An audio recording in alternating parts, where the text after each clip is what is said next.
The world of work is constantly evolving, bringing with it opportunities but also risks for workers globally. African economies are registering high economic growth, high rates of industrialization and urbanization, and growth in entrepreneurship. This means that there are new and increasing industrial and social risks and limited protection, which puts pressure on public administration systems to adapt. In South Africa, the number of small businesses and informal economy workers is increasing, and they are the most vulnerable. Social protection includes policies and programs which aim to reduce poverty and vulnerability. They reach large sections of the population. It's called protection because the aim is to reduce people's exposure to social and economic risk. In South Africa, we have a number of social security systems in place, some by social development, some by other departments. And then we also have a few compensation funds, such as your unemployment insurance fund. However, that's housed in the Department of Labour. The Unemployment Insurance Fund is a government entity reporting under the Department of Labour. It was established to provide short-term insurance to workers who have become unemployed. It's so important, especially in the current economic times. As we know, in South Africa, there's high unemployment levels. So this couldn't have been a better time for UIF to come in and provide relief to those people who lose their jobs. Over 1 million women in South Africa are currently employed as domestic workers, and they are an essential part of the labour force. Often, they are the sole providers for their families, and when their income is lost, even for a short time, a chance at creating an equal society is also lost. Igama lami ngu-Elizabeth Ngwenya.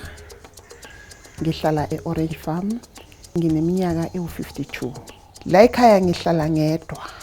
Kusho ukuthi indoda eyayingishadile yashona ngo-2015. Umntwana benginaye oyi-1 washona ngo-2013. Manje la sengisebenza khona sengisebenza emakhishini as a domestic, ngiyaklina, ngiyawasha, ngiya-ayina. Umuntu mangitshela nge-UIF ngicabanga ukuthi kuzoba khona ukuthi kube nemali efanele idonswe kule mali engiyitholayo kwenzele ukuthi mhlase amandla sewaphelile ngikwazi ukuyithola back leyo mali kube imali engiyiphilisa ngayo. Abantu engibasebenzelayo abakakhulumi ngaleyo nto leyo ye-UIF abakazi. Akungiphathi kahle ngoba angazi noma ngi-registered or angikho registered, kusho ukuthi mangaqala ngagula kakhulu kuzofanele ukuthi ngihlale nje ekhaya, kuzobe kungana income, kuzobe kungana next. In 2003, it was stipulated that domestic workers should be registered with the Department of Labour, that employers and employees should contribute to the UIF, and that workers should have formal employment contracts that clearly state their working hours, their remuneration rates, and procedures for terminating contracts. The biggest challenge that we face at the UIF is the non-compliance by the employers. First, small employers do not contribute to the UIF. And once their employees come to claim for UIF, you find that the employers have not been paying UIF. To date, there are 670,000 domestic workers registered with the UIF. The UIF has also strengthened its enforcement penalties and regulated against third-party agents charging contributors for registration in ways that penalize them. It is imperative that the administration of benefits is as cost-effective as possible for vulnerable and low-income workers to ensure that adequate benefits are received. Lebitso la ka ke nna Refilwe Montsho, ke nna mo social ngube mo di-XX. Ke na le bana ba 3 banyana fela. Ke na le 44 years.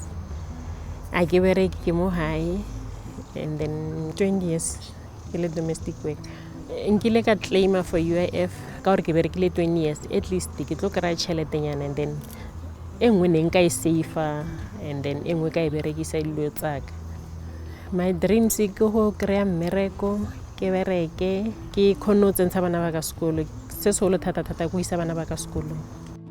Across South Africa, in urban and rural centres, at taxi ranks and pedestrian thoroughfares, there are more than 530,000 street traders, 70% of whom are women. Lana njengoba sihweba emgaqweni asikho formal cause sinama permit esidayisa lento esiwanikeziwe. Lama permit awasiza indawo, asikwazi ukutsheleka izimali emabhenki ngawo, asikwazi futhi nokuthi mabe siyothenga as singama traders kube khona imali izothiwa iyehla ngokuba nakho khona le permit. Then ama-permit esinawo just awendawo esikuyona, just i-block esikuyona kuphela, ayikho enye into esiceleni ukuthiwa mhlawumbe siyasizakala ngayo. La emgaqweni kukhona abantu abadala, kukhona abantu abancane, abanye banama-BP, abanye pregnant for emgaqweni. Asinayo i-safety ekhona njengabantu abasebenzayo mhlawumbe ama-labor nje bawusebenza emafemini kanjalo. Lana asinayo indlela esikhuseleke ngayo. Uma silimele, ulimele la kuphela kubizwa i-ambulance, then uma kubizwa i-ambulance bese uhamba kwesibhedlela. After that futhi akukho okunye okuthiwa wena ukwazi ukuba mhlawumbe kukusize noma kusize abantwana bakho ngoba vele mawusuku la usuku sendaweni yokuba kufanele kudle izingane zakho. UIF, hand in hand with government, are hosting public education awareness campaigns aimed at unemployed workers and non-registered workers. A UIF mobile van has also been implemented, so people don't have to travel far distances to the registration offices. In South Africa, the panorama of social protection has a historical legacy whereby blue-collar workers and predominantly black workers were covered under provident funds, and white-collar workers, usually white workers, were covered under occupational pension funds. And today there is need to consider broader-based solidarity to include all workers, especially the most vulnerable. It's clear today that informal economy workers and vulnerable workers cannot be covered by dedicated schemes. The important thing is to trial a different mechanism and to progressively build the capacity to be able to adapt to the needs of different occupations. Government has produced a social security discussion document for us to begin to engage society on how we fulfill this constitutional mandate to provide social security and the right to access social security. And I think the key aspect of this paper is that it moves away from what many regard as these modern forms of social security. This sort of takes the more traditional approach where it says that social security is a social compact, and there's this important need to have social dialogue around this matter for you to get it right and to make sure that this is what society wants. This film was brought to you by the International Labour Organization in partnership with the Government of Finland and the Government of Flanders.